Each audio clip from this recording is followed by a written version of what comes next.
Hey, woo! It is Monday morning, and we are in Genesis chapter 45.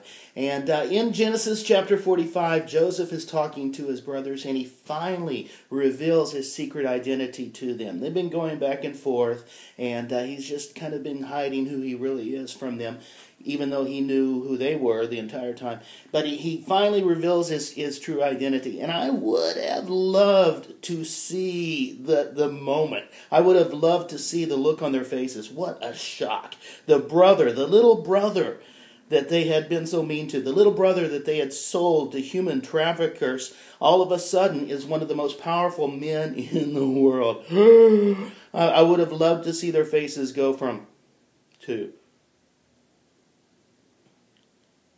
oh, crud. And all of a sudden, they're standing in front of him, and they're kind of asking for a handout. And if I had been Joseph, I would have been like, yeah, I'll give you a handout. Come here. Boom!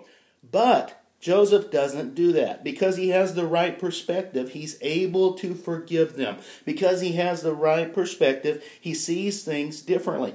And he sees things for how they really are. And over, he kept saying, God had a plan. God was using this to save us. God was using this. You meant this for evil. God turned around and used it for good. And God had a plan. So he's got this incredible perspective that changes everything. So instead of revenge, it's all about redemption. Instead of getting people back, it's all about putting things back together. God doesn't cause evil, but in the midst of it all, he was in control. In the midst of all the craziness, he's at work. He's at work in the middle of the madness, and he brings out good.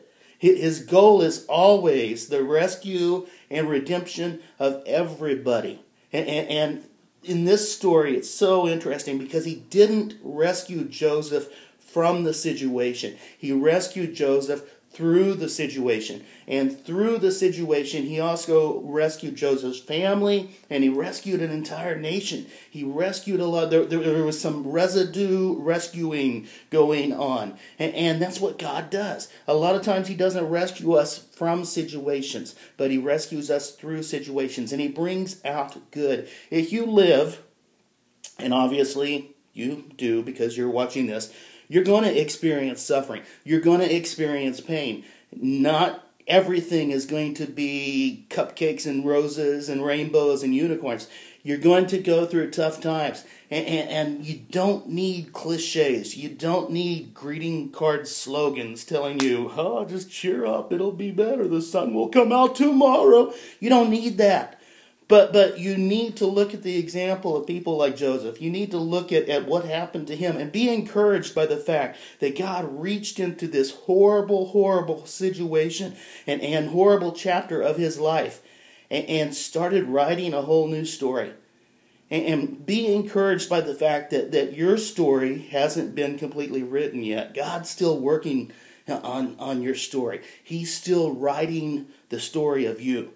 So be encouraged by that. No matter what you're going through, realize that he might not rescue you from it, but he's going to rescue you through it. And in the process, there's going to be rescue residue, and it's going to affect the people around you. So keep the proper perspective. God is working. God is doing something. He's got a plan. We might not understand it. We probably won't. But he has a plan. God bless you guys. Giddy up.